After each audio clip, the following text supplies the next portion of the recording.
Hello students, आज हम chapter number 5 पढ़ेंगे 9th क्लास का the fundamental unit of life. लेकिन इस चैप्टर को स्टार्ट करने से पहले मैं आपको 8th क्लास का सेल चैप्टर का बेसिक आइडिया देना चाहूँगी सो दैट आप इसे अच्छे से रिलेट कर पाएँ। तो फर्स्ट जो इसमें पॉइंट है वो है कि बेसिक एंड स्ट्रक्चरल यूनिट जो होती है किसी भी ऑर्गन या बॉडी की, वो हमारा सेल होता है। यानी कि सबसे छोटी यूनिट जो होगी वो क्या होगी, वो सेल होगी। उसके बाद जो सबसे पहले जिस साइंटिस्ट ने ऑब्ज़र्व किया था सेल को, कॉर्क में से देखा था उन्होंने, जो कि एक प्लांट सेल का पार्ट होता है, प्लांट का पार्ट होता है, डेड पार्ट। उन्होंने सिंपल मैग्नीफाइंग डिवाइस खुद से बनाया था, उसकी हेल्प से उन्होंने सेल को देखा था। फिर उसके बाद हमारे जो सेल्स होते हैं वो डिफरेंट शेप और डिफरेंट साइज़ेस के होते हैं। मतलब सिर्फ ज़रूरी नहीं है कि वो एक ही शेप्स के होंगे। और जो ऑर्गेनिजम्स हैं, अगर वो मोर देन वन सेल से बने होंगे तो हम उन्हें मल्टी सेलुलर बोलेंगे, और अगर सिंगल सेल से बने होते हैं तो हम उन्हें यूनिसेलुलर बोलेंगे।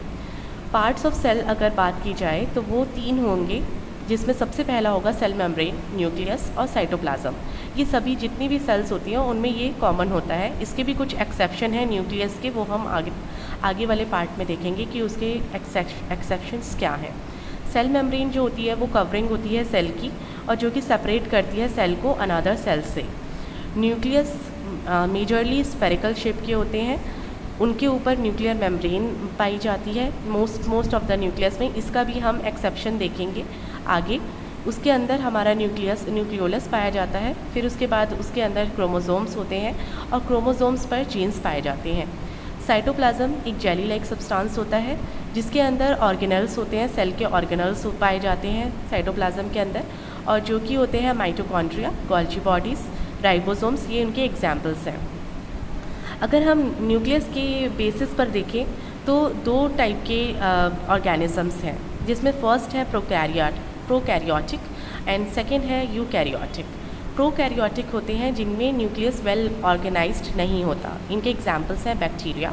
यूकैरियोटिक जिसमें वेल ऑर्गेनाइज्ड न्यूक्लियस है। वेल ऑर्गेनाइज्ड न्यूक्लियस का मतलब है कि उस पर न्यूक्लियर मेम्ब्रेन होगी और जो ईजिली आइडेंटिफाइबल होंगे, जिसका एग्जाम्पल है ऑल ऑर्गेनिजम्स एक्सेप्ट बैक्टीरिया।